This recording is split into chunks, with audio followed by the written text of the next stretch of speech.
그때 찬란히 빛나는 주님의 영광, 나 그곳에 참여하리. 주님 준비한 빛나는 시온성을 지금 이 땅에서 비록 볼 수 없으나 나의 주님이 이 땅에 오시는 그날 나 시온성 보게 되리. 저 하늘 문 열리는 날 주님을 뵈오리라. 그때 사랑과 평화와 감사의 찬송 온 천지에 가득하리.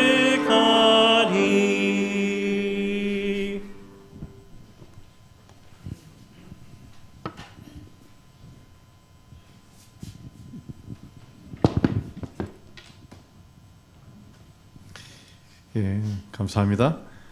어느새 우리 2025년이 시작된 지도 한 달이 지나고 이제 2월 달이 되었습니다. 예, 아마 주님께서 오실 날이 또 1년 또 한 달 가까워졌다고 생각이 됩니다. 이런 귀한 또 중요한 시기에 어떤 것들을 우리가 연구하냐면 이 땅에 남은 무리가 있다라는 내용으로 앞으로 한 달 동안 우리가 계속해서 함께 연구하는 귀한 시간이 될 것 같습니다.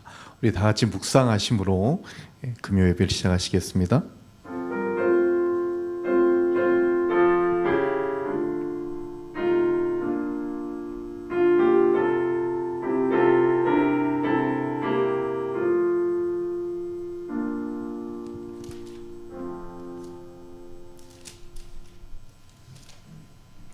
예, 감사합니다. 우리 다 일어나셔서 시작하는 찬미 527장 주날개 및 찬미하겠습니다.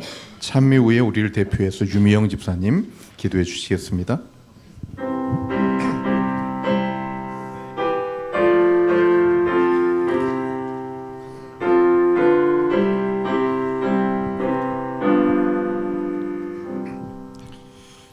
주날개 및 내가 편하게 있네. 비바람 거세고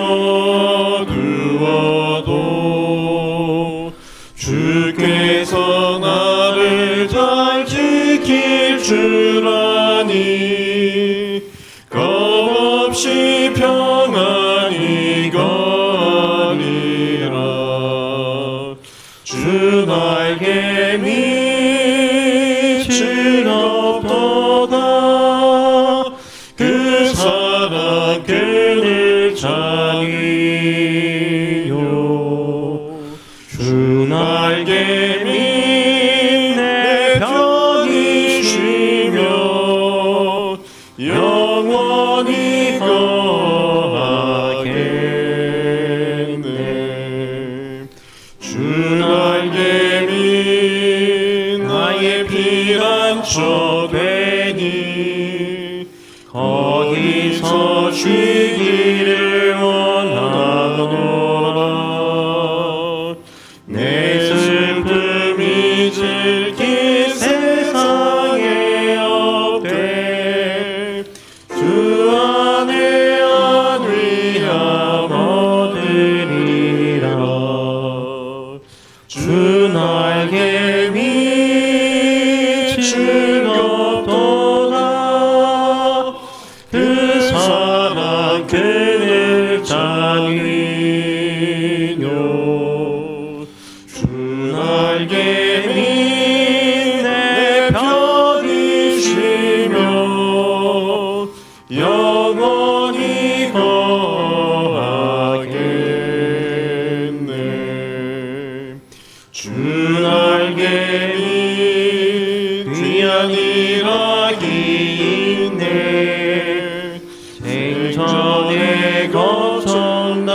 지나도록 그곳에 숨어 돌보심을 받고 주 안에 거하여 쉬리로다. 주 나에게 즐겁도다. 그 사랑 그늘 찾으며 주 날개미 내 편히 쉬며 영원히 거하겠네.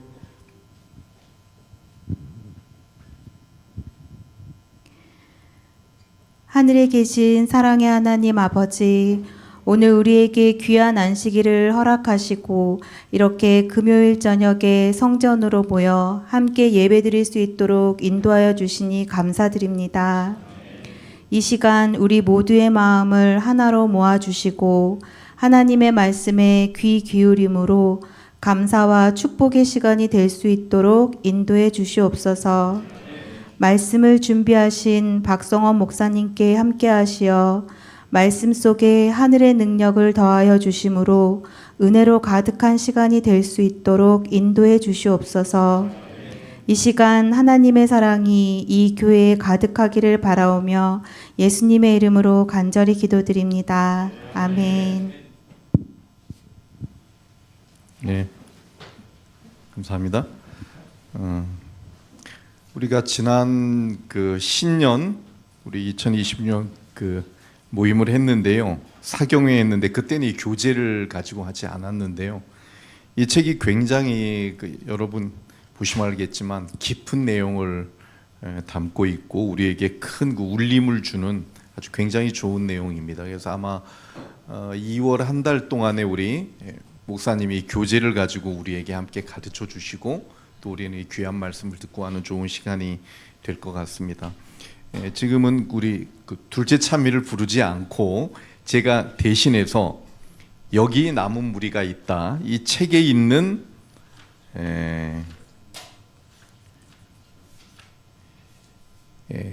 발간사입니다. 이게 지금 이제 그 전임 우리 그 동중환 합회장님 쓰신 글인데요. 제가 이걸 천천히 읽어드리겠습니다. 아마 이 내용을 잘 들으시면 이 책이 어떤 내용인지를 우리가 아는데 도움이 될 것이라고 생각됩니다. 책이 쓰신 분은 첫 4페이지입니다. 발간사를 펴시고 같이 눈으로 읽어주셔도 좋겠습니다. 재림신앙의 본질을 되찾아 세상을 밝히는 등대로. 저자가 클리퍼드 골스타인저, 여기 남은 무리가 있다, 출간에 붙여. 사랑하는 동정한 앞에 목회 동역자들과 모든 성도 여러분, 하나님의 은혜와 평강이 늘 함께 하시기를 기원합니다. 우리 동중한 앞에는 2026년 사경의 교재로 클리퍼드 골스타인이 저술한 여기 남은 무리가 있다를 선정하고 성도들의 영적 성장을 돕기 위해 귀한 번역서를 발간하게 된 것을 진심으로 기쁘게 생각합니다. 이 책의 제목이 주는 울림처럼 우리 재림 성도는 성경이 예언한 마지막 시대, 그 세상의 어둠이 짙어질수록 더욱 분명하게 드러나야 할 남은 무리의 정체성을 가지고 있습니다. 이 시대에 하나님께서 우리를 부르시고 세우신 목적, 우리의 사명이 무엇인지 깊이 성찰하고 확인하는 것은 지금 우리에게 가장 시급한 영적 과제입니다. 클리퍼드 골스타인 박사는 탁월한 통찰력과 명쾌한 논리로 우리가 믿는 재림신앙의 핵심과 성경적 근거를 다시 한번 단단하게 붙잡도록 안내합니다.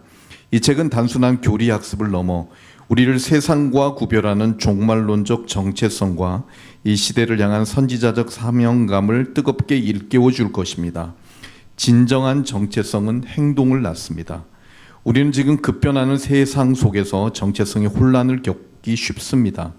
그러나 이 책을 통해 우리가 이 세상에 잠시 머무는 순례자며 영원한 복음을 들고 하나님의 마지막 심판을 선포해야 할 남은 자들임을 확고히 할 때 우리의 신앙은 더욱 견고해지고 영원 구원을 향한 뜨거운 열정을 회복하게 될 것입니다. 2026년 사경회를 통해 동중환앞의 모든 교회와 성도들이 여기 남은 무리가 있다의 말씀을 깊이 묵상하고 토론하며 우리 모두가 다시 한번 I will go라는 대명사, 대사명 앞에 굳건히 서는 은혜를 경험하기를 간절히 소망합니다. 이 책의 발간이 우리 동중환앞회가 재림신앙의 본질을 되찾아 세상을 밝히는 거룩한 등대가 되는 마중물이 되기를 바라며 이 귀한 사경의 교제를 통해 역사하실 하나님께 영광을 돌립니다. 이제 이 책을 가지고 우리 귀한 말씀 드릴 때 여러분의 심령 안에 주님의 영께서 함께 하시길 바랍니다. 말씀 듣겠습니다.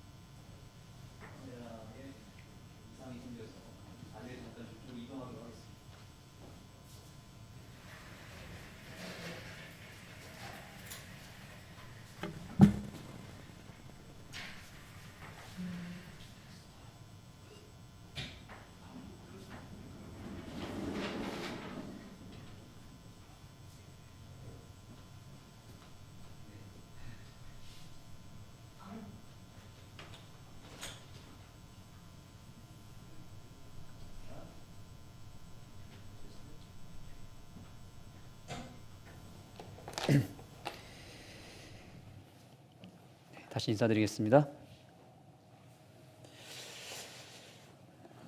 네, 이번 2026년도의 사경의 교재를 우리가 다 받으셨을 것입니다. 이번 사경회를 이제 저는 귀례교회에서 이제 진행을 하게 되었는데 이 책을 읽으면서 굉장히 큰 인사이트를 얻었고 너무 좋은 책이라서 이 책을 우리가 꼭 같이 공부했으면 좋겠다 이런 생각도 했고요. 또 올 한 해 이 새로운 출발을 하는 이 시점에서 이 책을 읽고 시작한다면 참 축복이 되겠다라고 하는 생각을 하게 되었습니다. 그래서 마침 금요일에 말씀을 전할 수 있는 기회가 생겨서 이번 사경의 교재를 우리가 같이 연구하는 시간으로 삼으면 좋겠다는 생각을 하게 되었습니다. 혹시 이 책을 다 받으셨습니까? 오늘 가져오신 분들은 한번 이렇게 높이 한번 들어보겠습니다.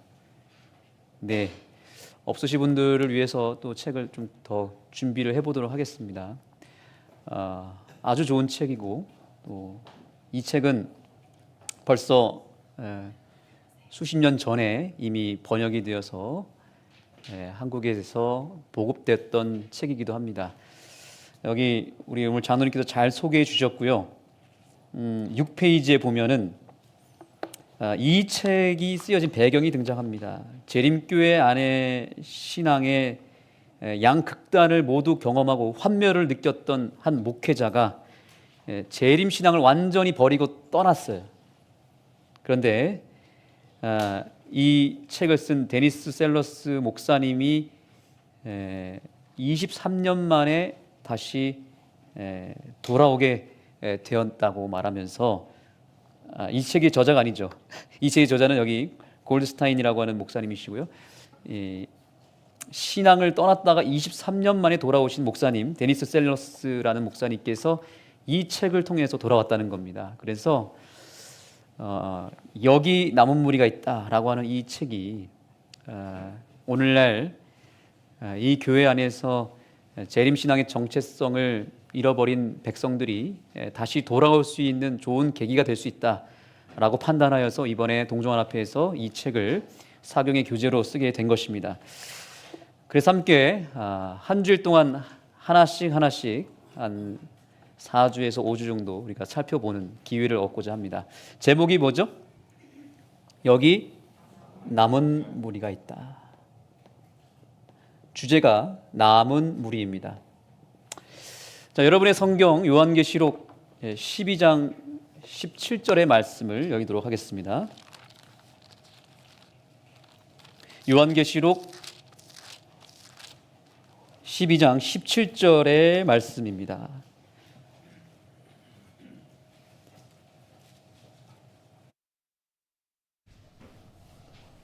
자, 찾으셨으면 다 같이 한 목소리로 크게 읽도록 하겠습니다. 시작. 용이 여자에게 분노하여 돌아가서 그 여자의 남은 자손 곧 하나님의 계명을 지키며 예수의 증거를 가진 자들로 더불어 싸우려고 바다 모래 위에 섰더라. 아멘. 자, 여기 보니까 마지막 때가 되면 그 여자의 남은 자손이 분명히 태어날 것이다 라고 예언되었습니다. 여러분 남은 자손이십니까? 확신하십니까? 예. 그런데 반드시 두 가지 특징이 충족되어야 됩니다. 두 가지 특징이 뭐예요? 여기 보니까 하나님의 무엇이에요? 첫 번째 특징은 하나님의 계명을 지켜야 됩니다. 두 번째는요. 예수의 증거가 있어야 됩니다. 이 두 가지가 반드시 있어야만 남은 자손이라고 말할 수 있습니다. 자, 여러분의 교재에 이 부분에 대해서 이렇게 설명하고 있습니다. 어디를 보시냐면 17페이지를 열어주시기 바랍니다. 17페이지 한 여섯째 줄쯤에 보시면 그러나 보이십니까? 제가 읽겠습니다. 그러나 재림교회는 다른 모든 교단이 신학적으로 어느 정도는 배도 상태에 있으며 그 다음 뭐라고 되어 있습니까? 오직 재림교회만이 무엇을 가지고 있다고요? 현대 진리를 가지고 있다고 주장한다. 네. 맨 아래 문단을 보겠습니다. 자, 따옴표 보겠습니다. 여기 줄을 좀 치셨으면 좋겠습니다. 어떤 집단이 스스로를 남은 무리라고 부른다고 해서 곧 남은 무리가 되는 것은 아니다. 그 집단이 실제로 남은 무리로서 예언의 백성답게 행동할 때에만 진정한 남은 무리가 되는 것이다. 이렇게 되어 있습니다. 남은 자손은 그냥 저 남은 무리예요. 이렇게 자칭 내가 남은 무리라고 말한다고 되는 게 아니라고 말하고 있습니다. 그럼 뭐라고 얘기했어요? 반드시 무엇이 있어야 된다고요? 현대 진리가 있어야만 남은 자손이 될 수 있다는 거예요. 이게 있어야만 남은 자손이라고 할 수 있다. 그런데 그것이 뭐라고 말하고 있는 거예요? 하나님의 계명과 예수의 증거를 가지고 있어야 된다. 우리 교회 이름이 뭐예요? 우리 오석권 집사님, 우리 교회 이름 풀네임으로 한번 불러주시죠. 예. 잘 알고 계시네요. 네. 우리 교회 이름에 남은 무리의 특징이 이미 있어요. 그죠? 하나님의 계명의 핵심, 가장 중심이 되는 계명이 뭐예요? 그렇습니다. 제7일 안식일이에요. 네. 제7일 안식일입니다. 그 다음에 예수의 증거는 뭐예요? 예수의 증거. 대언의 영, 예언의 신 얘기하는데 그 예언의 신과 대언의 영의 궁극적인 목적이 뭐예요? 예언이라고 하는 것의 궁극적인 목적이 뭐죠? 무엇을 예언한 거예요? 그렇습니다. 예수의 재림에 대해서 이야기하는 거잖아요. 그러니까 우리의 이름 속에 이미 뭐가 담겨져 있어요? 하나님의 계명과 예수의 증거가 있습니까? 이 두 가지 신앙이 반드시 기본으로 잡혀 있어야만 무엇이라고 말할 수 있어요? 남은 자손이다라고 말할 수 있다라고 하는 사실입니다. 이 사실을 믿으십니까? 남은 교회, 남은 무리 아무리 우리가 이야기를 해도 이 두 가지 사실을 모르고 혹은 이 두 가지 사실을 믿지 못한다면 남은 무리예요, 아니에요? 남은 무리라고 할 수 없습니다. 그 내용이 여기에 있었던 것이고요. 자, 이제 어딜 보시냐면 여러분의 교재 24페이지를 열어주시기 바랍니다. 자, 여기 보니까 맨 위에 첫 번째 문장을 보시겠습니다. 24페이지 첫 번째 문장입니다. 자, 보세요. 게르하르트 하젤은 남은 무리라고 하는 주제는 어디에서부터 어디까지요? 창세기에서부터 어디까지요? 요한계시록까지 성경 전체를 무엇하는? 관통하는 무엇이라고요? 붉은 실과 같다라고 되어 있습니다. 왜 이런 표현을 썼을까요? 붉은 실. 여러분 붉은 실 한번 제가 그려볼까요? 붉은 실이라고 표현한 이유가 뭘까요? 이렇게 생겼다는 거예요. 가느다란, 아주 가느다란 실처럼 창세기에서부터 계시록까지 이어 내려온 신앙의 계보가 있다는 것입니다. 여러분, 남은 무리는 다수였을까요? 소수였을까요? 늘 소수였습니다. 그렇죠? 예, 항상 하나님의 남은 무리는 많은 무리가 아니라 늘 그 속에서 소수의 백성들이 하나님의 계명을 지키고 예수의 증거를 가진 소수의 무리에 의해서 그 계보가 이어졌습니까? 예, 그렇기 때문에 아마 붉은 가는 실이다라고 표현한 것 같습니다. 또 하나는요, 왜 붉은 실이라고 그랬을까요? 붉은 실 하면 떠오르는 게 뭐가 있습니까? 그렇습니다. 예수님의 피가 있는 백성들, 십자가의 신앙을 가진 백성들이어야만 한다는 것이죠. 예수님이 빠지면 진리교회라고 할 수 있어요, 없어요? 없습니다. 그래서 이것은 어떤 실이에요? 십자가라고 하는 붉은 실이라고 저는 확신합니다. 십자가가 없으면 뭐가 될 수 없어요? 진리교회가 될 수 없다는 것입니다. 그래서 이 붉은 실이라고 하는 이 십자가 신앙 속에서 하나님의 남은 무리로 구별되어진 백성들의 계보를 한번 찾아보자는 겁니다. 자, 여기 두 번째 문단을 보시겠습니다. 자, 그러면 창세기에서부터라고 말하고 있어요, 그죠? 그런데 남은 무리는 누구로부터 시작이 되냐면, 여기 보세요. 두 번째 문단, 성경에 처음으로 언급된 남은 무리는 누구였다고 말하고 있어요? 노아였다라고 말하고 있습니다. 자, 남은 무리의 계보를 말씀드리겠습니다. 노아가 첫 번째 계보입니다. 자, 그 근거 성경절 여기 창세기 7장 23절입니다. 자, 바로 밑에 성경절 보이죠? 자, 우리 다 같이 읽어보겠습니다. 시작. 지면의 모든 생물을 쓸어버리시니 곧 사람과 가축과 가는 것과 공중의 새까지라. 이들은 땅에서 쓸어버림을 당하였으되 오직 노아와 그와 함께 방주에 있던 자들만 무엇했더라? 따라합니다. 남았더라라고 하는 이 단어를 통해서 첫 번째 남은 자손의 계보가 누구였다는 거예요? 노아였다라고 하는 사실입니다. 노아 다음은 누굴까요? 그 다음에요? 여러분 교재에 보시면 이제 나옵니다. 그 다음에 아브라함입니다. 그 다음에 아브라함의 아들 누구예요? 이삭이 있습니다. 그 다음에요? 야곱입니다. 그 다음에 야곱의 12 아들 가운데서 가장 대표성을 가진 존재가 누구죠? 요셉입니다. 요셉. 요 계보에 따라서 이제 뭐 모세도 나올 수 있고요. 쭉쭉쭉 이어져서 오늘날까지 이 계보를 이은 교회가 있을까요? 없을까요? 있다라고 하는 사실입니다. 자, 그러면 아까 분명히 말씀드렸는데 남은 무리의 특징은 반드시 뭐가 있어야 되는 거예요? 하나님의 계명과 예수의 증거를 가지고 있어야 됩니다. 하나님의 말씀에 기본적으로 무엇을 하는 백성이어야 되냐면 반드시 순종하는 백성이어야 합니다. 그리고 무엇을 가지고 있어야 되냐면 예수의 증거를 가지고 있어야 된다고 그랬습니다. 그러면 노아도 그게 있어야 됐을까요? 노아 있었습니까? 없었습니까? 자, 노아가 기본적으로 하나님 말씀에 순종했습니까? 무슨 말씀에 순종했죠? 뭘 지어라? 예, 방주를 지어라 라고 하는 말씀에 순종했습니까? 네. 이 펜을 좀 바꿔주시면 좋을 것 같습니다. 그 다음에 아브라함 말씀에 순종했습니까? 어떤 말씀에 순종했습니까? 고향을 떠나라. 또요?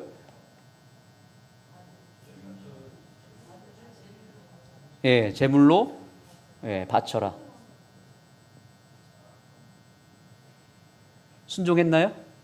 순종했습니다. 이삭 어떻습니까? 순종했습니까?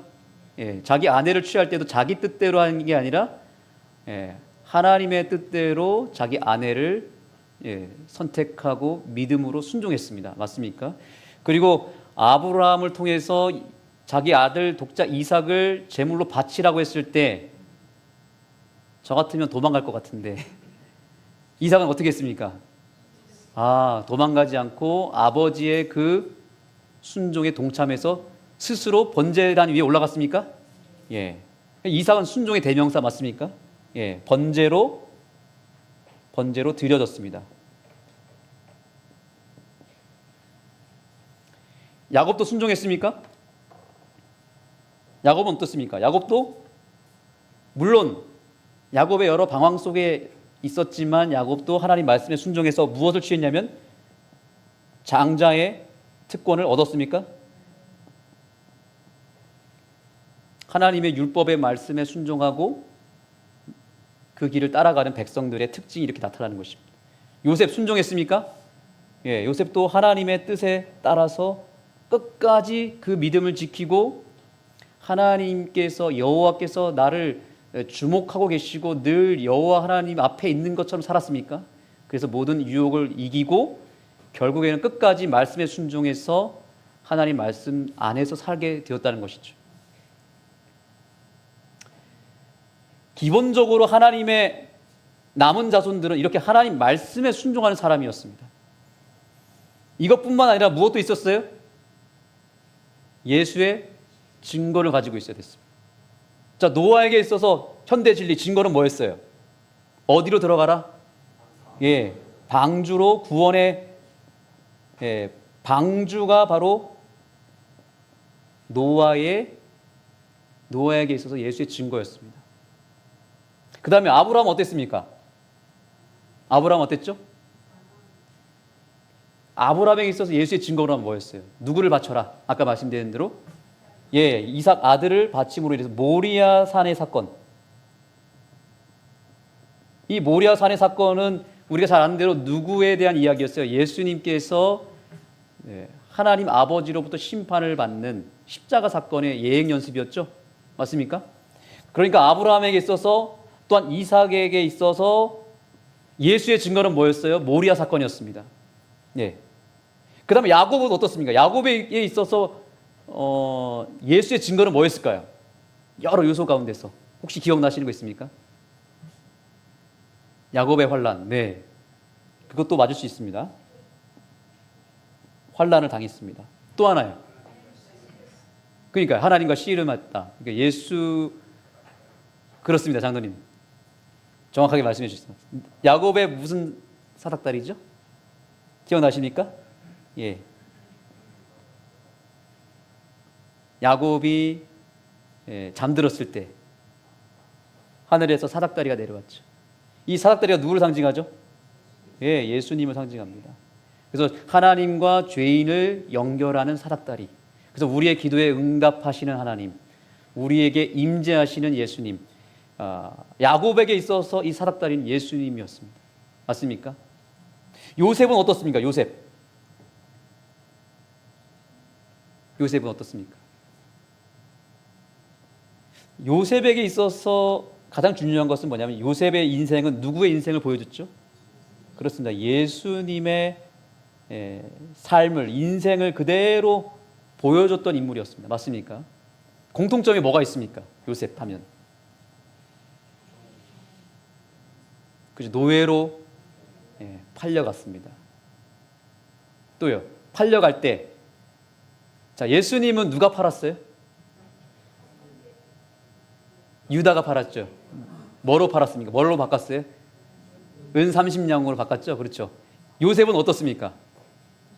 요셉도 은 20냥에 팔려갖고 누가 팔았을까요? 그때 팔아 넘긴 사람이 누구예요? 형제 누굴까요?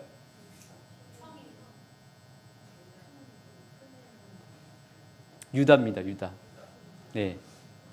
예수님도 누구한테? 유다.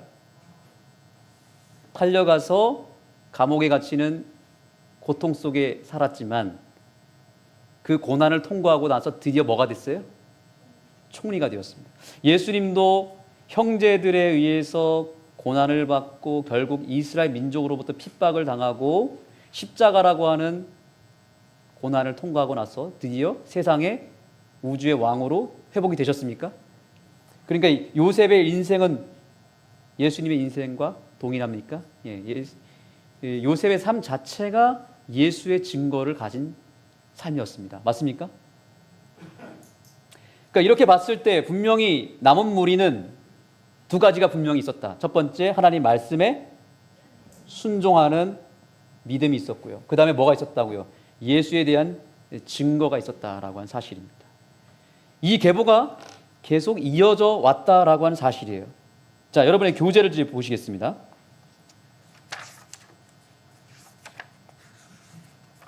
자, 어디를 보시냐면요.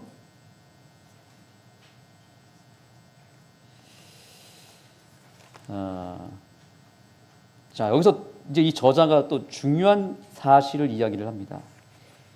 이 두 가지가 기본적으로 있었을 뿐만 아니라 그들에게는 지금 오늘날 우리가 남은 자손으로서 살아가는 데 있어서 반드시 소유해야 될 신앙과 기별에 대한 메시지도 동일하게 가지고 있었다라고 말하면서 49페이지를 보시겠습니다. 자, 여기 놀라운 말씀이 있습니다. 49페이지 네 번째 줄입니다. 자, 이 부분은 다 같이 읽어봤으면 좋겠습니다. 무엇보다도 보이십니까?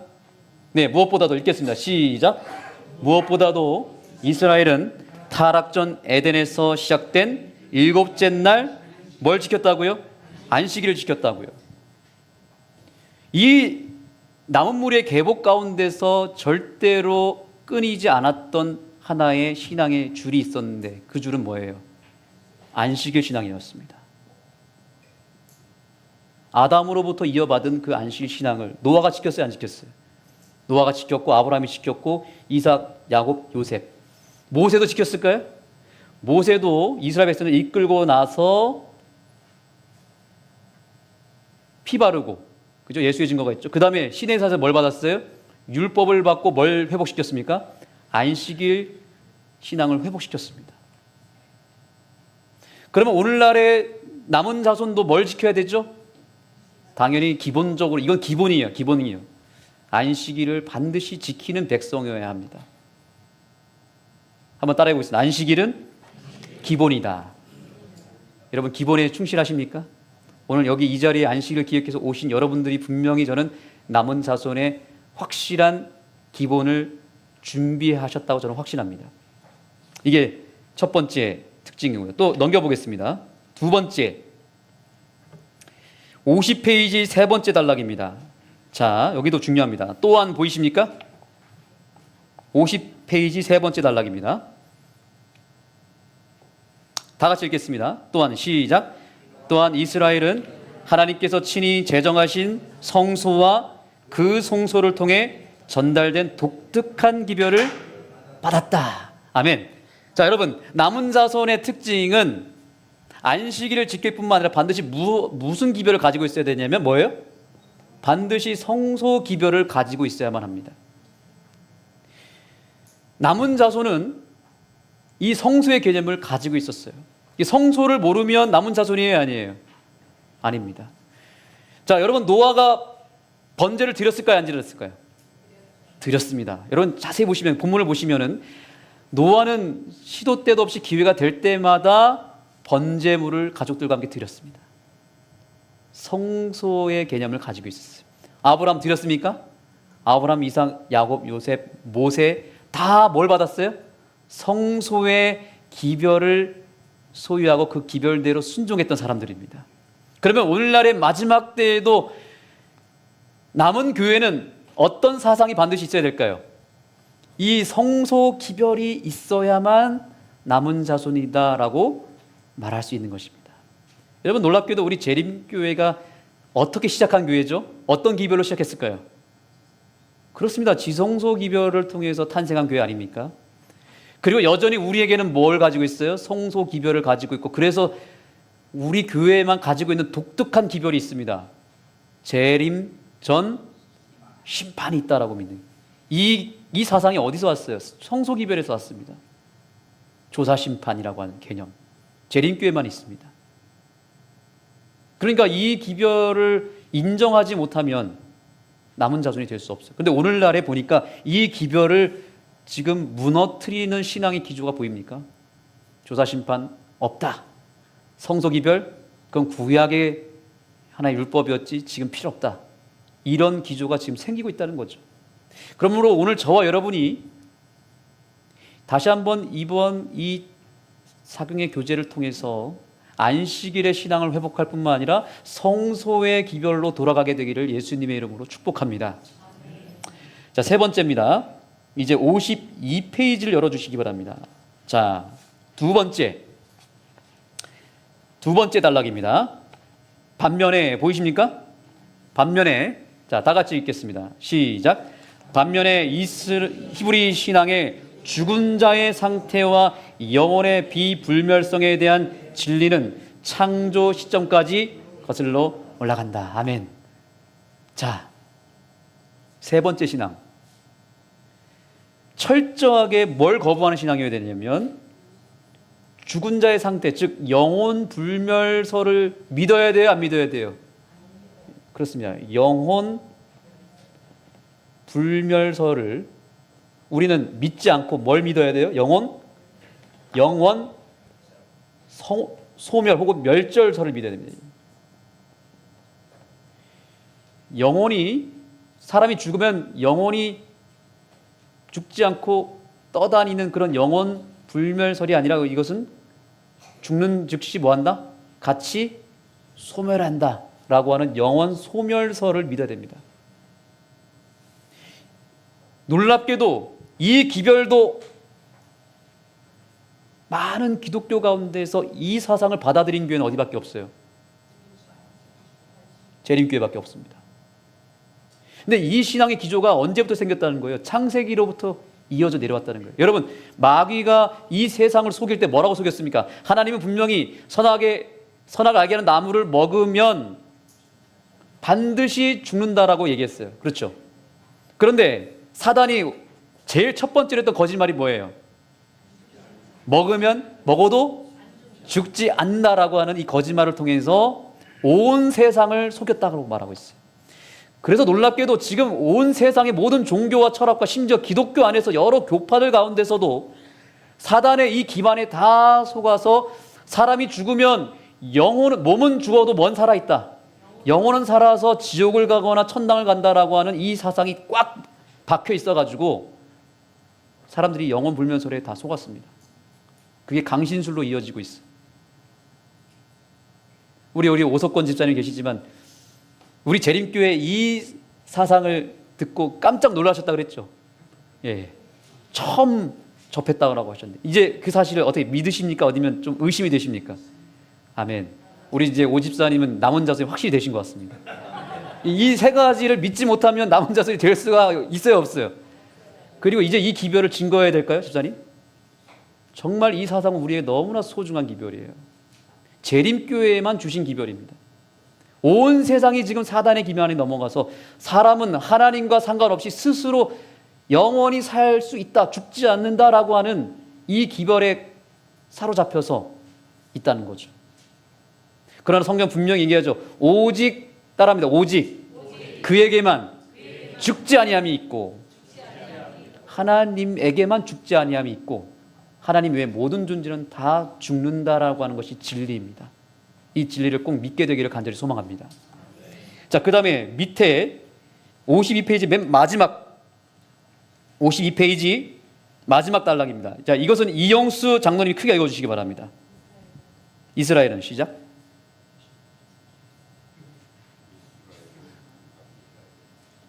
이스라엘은 건강 기별도 가지고 있었다.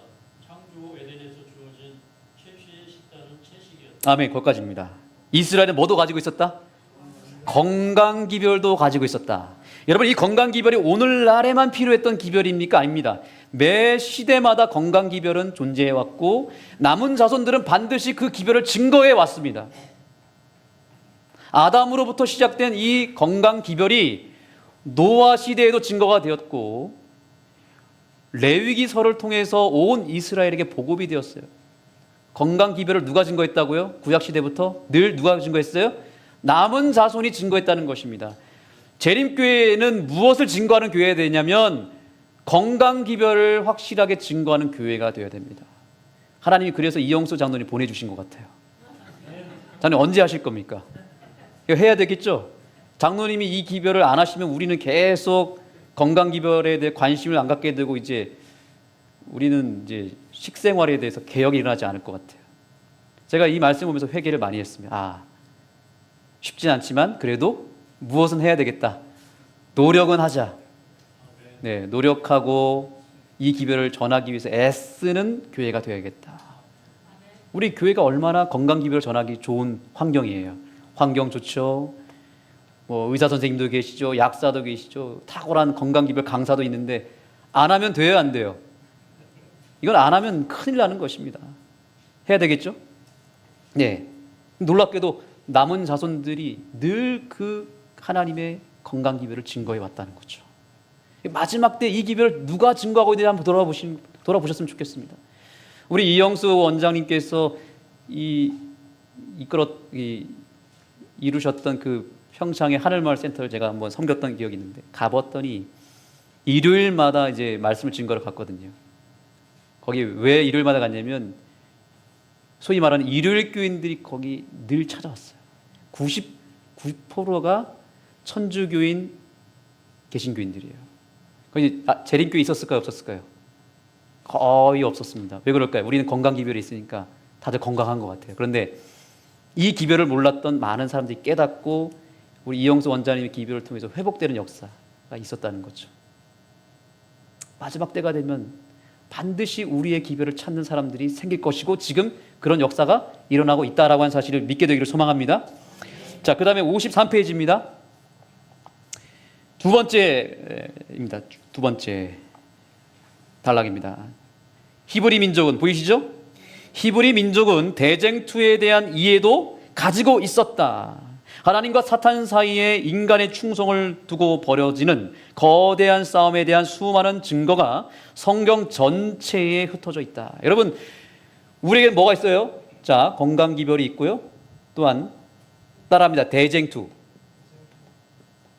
왜 죄가 시작되었는지, 왜 사단이 생길 수밖에 없었는지, 죄가 어떻게 시작되었고 어떻게 끝나고 사단이 어떻게 루스벨이 사단이 됐고 그 사단이 어떻게 죽게 될 것인지에 대한 명확한 기별이 이 교회에 있다는 사실입니다. 사단의 실체, 죄의 실체를 정확하게 증거하는, 확실하게 그 실체를 밝히는 교회가 재림교회라는 사실입니다. 그래서 우리가 여러분 예언의 신이라고 불리우는 그 서적이 왜 중요한지 아십니까? 거기에는 사단의 실체에 대해서 적나라하게 기록되어 있는 메시지가 있어요. 그래서 엘렌 G 화이트라고 하는 이 여인이 특별히 각 시대의 대쟁투를 쓸 때에 엄청난 사단의 공격을 받았다는 거 아십니까? 실제로 사단이 나타나가지고요. 너무 급하니까. 왜냐하면 사단의 존재에 대해서 이렇게 적나라하고 정확하게 드러낸 책이 없기 때문에 그 책을 쓸 때 이 여인이 거의 죽을 뻔했다고 되어 있습니다. 여러분, 그래서 그 책을 한번 꼭 읽어보시기 바랍니다. 그러면 사단의 실체에 대해서, 이 대쟁투의 역사에 대해서 너무나 분명하게 알게 될 거예요. 목숨 걸고 쓴 책이 바로 대쟁투 총서예요. 그래서 올 한 해 우리가 특별히 각 시대의 대쟁투를 한번 정독하게 되면은 이 교회에 대한 확신이 생길 뿐만 아니라 이제는 죄의 실체와 사단의 실체를 정확하게 알게 되면서 우리가 미혹당하지 않게 될 것입니다. 읽으셔야 되겠습니까? 엘렌 화이트 여사가 목숨을 걸고 쓴 책 대쟁투 총서, 우리 이제 다시 읽어야 된다고 저는 확신합니다. 이게 재림교회에 있을 뿐만 아니라 남은 자손 사상 속에 있었다는 것입니다. 그래서 세 번째 단락입니다. 53페이지 세 번째 단락. 이스라엘은 무엇도 가지고 있었다? 예언의 신도 가지고 있었다. 아멘. 예언의 신 하니까 뭐 재림교회의 독특한 이상한 책이다 이렇게 생각할 수 있겠지만 책이 예언의 신이 아니라 예언의 영을 가진 백성이었다는 거죠. 예언이 없으면요, 이 예언이라고 하는 것이 없으면 남은 자손이 될 수 없습니다. 반드시 예언을 가진 백성이어야 됩니다. 그리고 그 예언에 대한 깨달음, 요한계시록과 다니엘서에 대한 깨달음이 바로 이 예언의 신을 통해서 임하게 된 것입니다. 그래서 앞으로 우리가 이 예언 연구도 해야 될까요? 예, 예언 연구 반드시 해야 됩니다. 그래서 저도 기회가 되는 대로 예언에 대한 연구를 해볼까 생각하고 있습니다. 그래서 여러분, 우리 교회에 예언의 기별이 있다는 것에 대해서 감사하게 되기를 간절히 소망합니다. 좀 넘겨주시죠.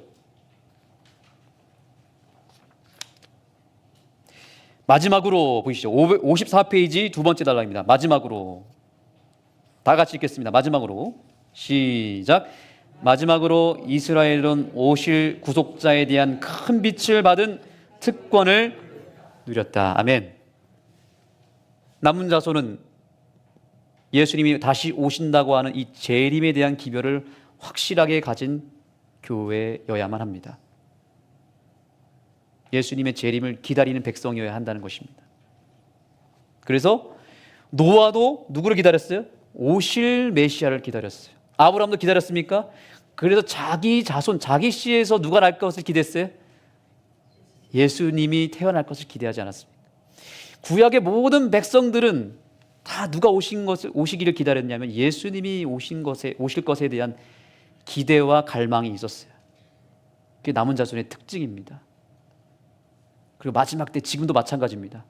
예수님에 대한 재림에 대한 소망이 없이 그저 이 땅에서 잘 살고 이 땅에서 그냥 신앙생활하면서 내가 성공하고 그냥 축복받고 사는 것이 유일한 낙이라면 우리는 신앙을 잘못하고 있는 것이죠.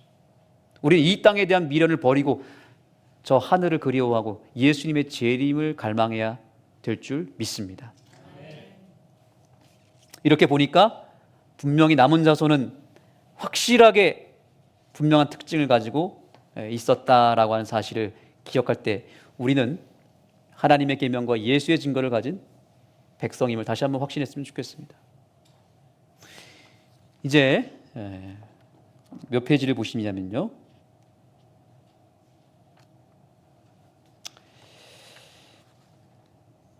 자,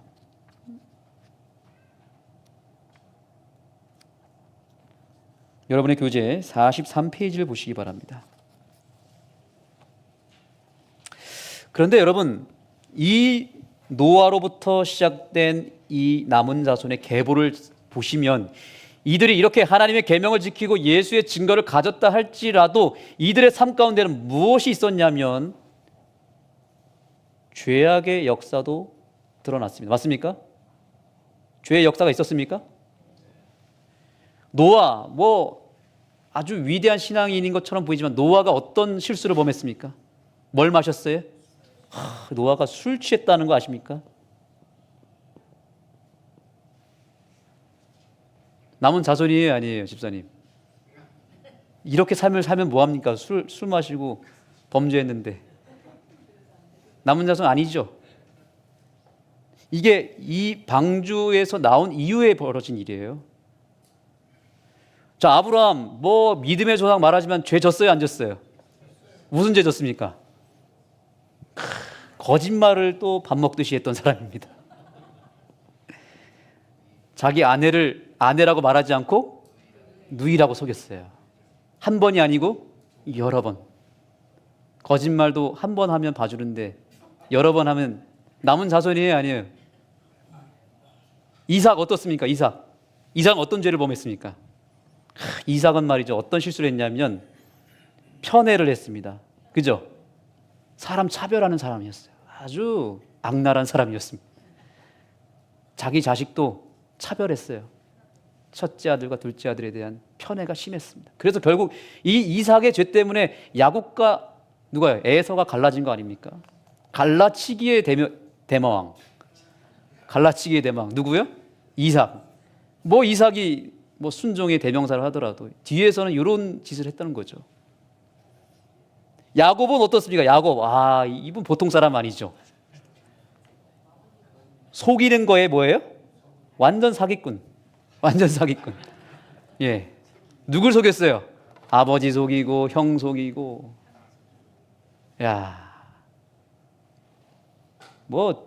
야곱은 엉망이었어요. 죄가 한두 가지가 아니라서 가장 대표적인 거 사기꾼이었다. 자, 여러분 요셉은 어떻습니까? 요셉은 어떻죠? 요셉은 완벽해 보이나요?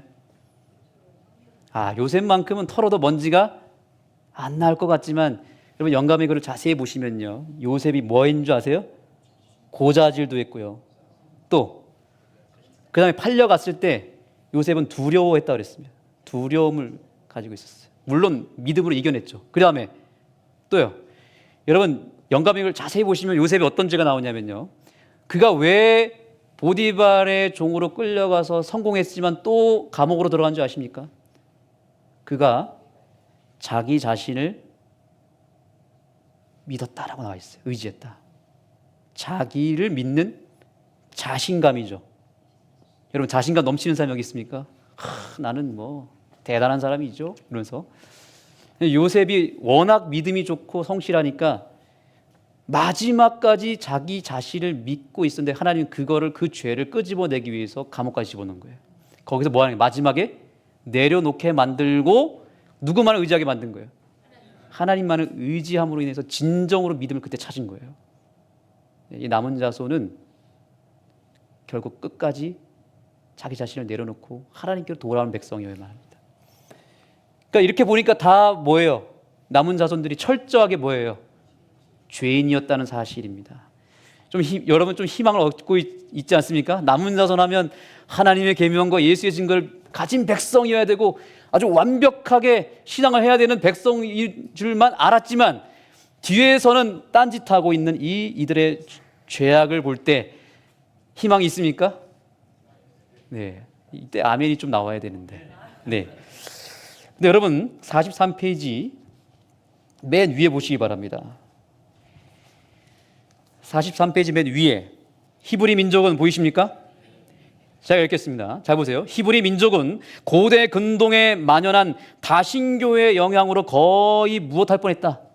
사라질 뻔한 인류 최초의 신앙을 끝까지 고수한 남은 무리였다. 아멘. 여러분 이스라엘 백성들도 다 시험받고 심지어 우상 숭배자들이었습니다. 다신교에 넘어갔고요. 정말 파렴치한 죄들을 범했고 그 다음에 이방인들보다 더 타락했었어요. 근데 문제는 그들이 그럼에도 불구하고 그들에게 내려왔던 그 소중한 남은 자손의 신앙을 버렸어요, 안 버렸어요? 버리지 않고 그 끈을 꽉 붙잡았기 때문에 결과적으로 무엇이 될 수 있었다는 거예요? 그로 인해서 따라합니다. 살아남은 무리.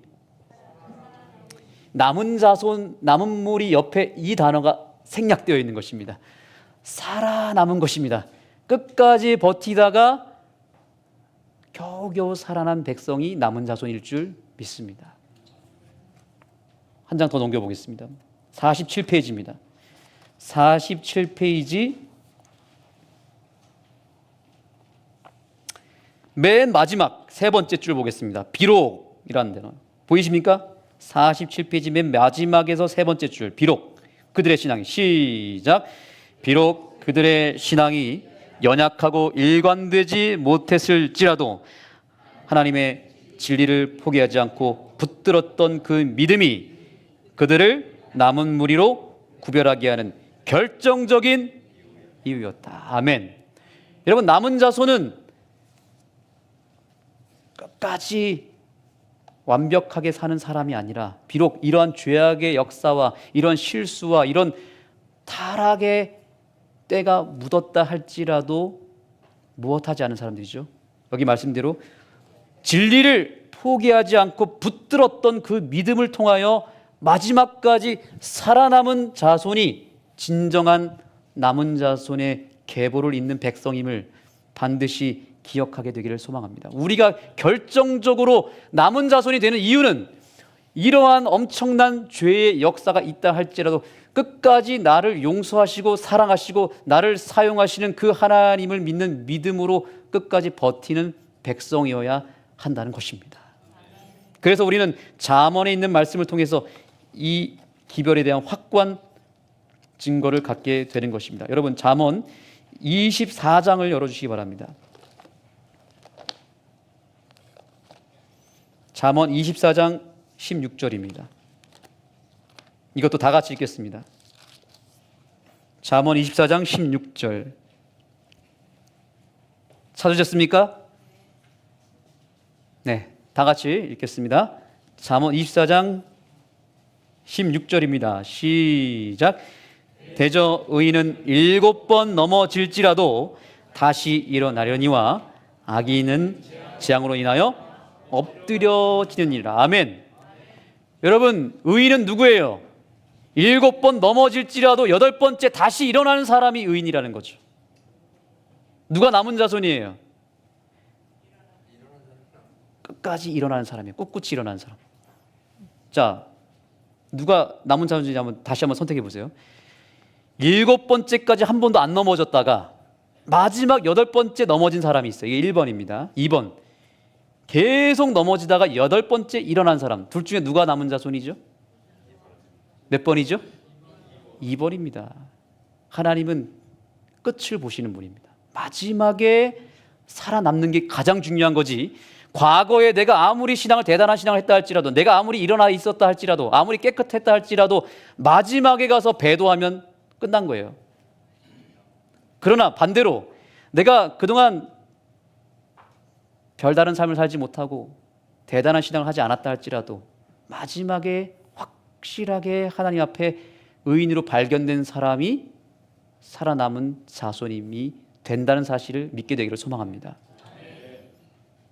그래서 정말 우리의 끝을 향해 가고 있는데 이 마지막 때가 너무나 중요한 것입니다. 그래서 이 책의 제목이 뭐예요? 여기가 어디예요? 여기가 어디입니까? 여기. 여기에 오신 여러분들이 뭐라고요? 남은 자손이에요. 저기에 있는 사람이 아니라 어디에 있는 사람? 오늘 이 안식일에 하나님 앞에 나온 여기에 있는 여러분들이 남은 자손일 줄 믿습니다. 그래서 저는 참 안타까운 것은, 제가 어제도 한 교인을 만났는데 이전에 있었던 교인이었어요. 근데 정말 교회 생활을 하다 보면 사람들과 이렇게 부딪히게 되고 갈등이 생기고 상처받게 되잖아요. 그래서 누군가에 의해서 상처를 받아서 교회를 떠났다는 거예요. 너무너무 안타까웠습니다. 여러분, 그런데 생각해 보십시오. 사람에게 상처받아서 신앙을 떠난다면 그 신앙이 진짜 신앙인가요? 여러분, 혹시 상처를 받는다 할지라도, 사람 때문에 혹은 저같이 부족한 어떤 목사로 인해서 실망한다 할지라도, 그럼에도 불구하고 여러분의 이 재림 신앙은 포기하지 않게 되기를 소망합니다. 사람 때문에 상처받고 사람에 의해서 실망해서 교회를 떠난다? 재림 신앙을 포기한다? 그럼 누구 손해죠? 내 손해예요. 그러면 그럴수록 더 악착같이 뭐 해야 됩니까? 누구 좋으라고 신앙을 떠나십니까? 사람 때문에 혹은 누구 때문에 내가 화가 나고 너희가 상처를 받았다 할지라도 그러면 그럴수록 그래, 사단이 나를 지금 무너뜨리려고 아주 발악을 하는구나 생각하고 그 사람 때문이라도 내가 더 신앙을 열심히 해야 됩니다. 보란 듯이. 결코 그 누군가에 의해서 실망해서 이 하늘숲 교회를 떠나거나 재림 신앙을 포기하는 일이 없게 되기를 다시 한번 예수님의 이름으로 축복하며 말씀 마치겠습니다.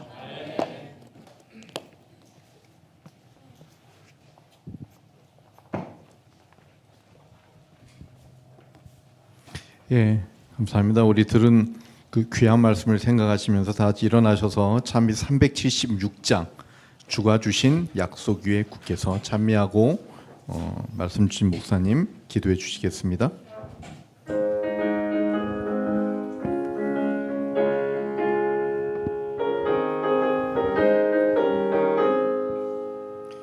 주가 주신 약속 위에 굳게서 영원토록 주를 찬송하리라. 소리 높여 주께 영광 돌리며 약속 믿고 굳게 서리라. 굳게 서리 영원하신 말씀 위에 굳게 서리. 굳게 서리 그 말씀 소망 위에 서리라. 주가 주신 약속 위에 굳게 서 세상 염려 내게 없음하여도 말씀으로 힘써 싸워 이기며 약속 믿고 굳게 서리라. 굳게 서리 영원하신 말씀 위에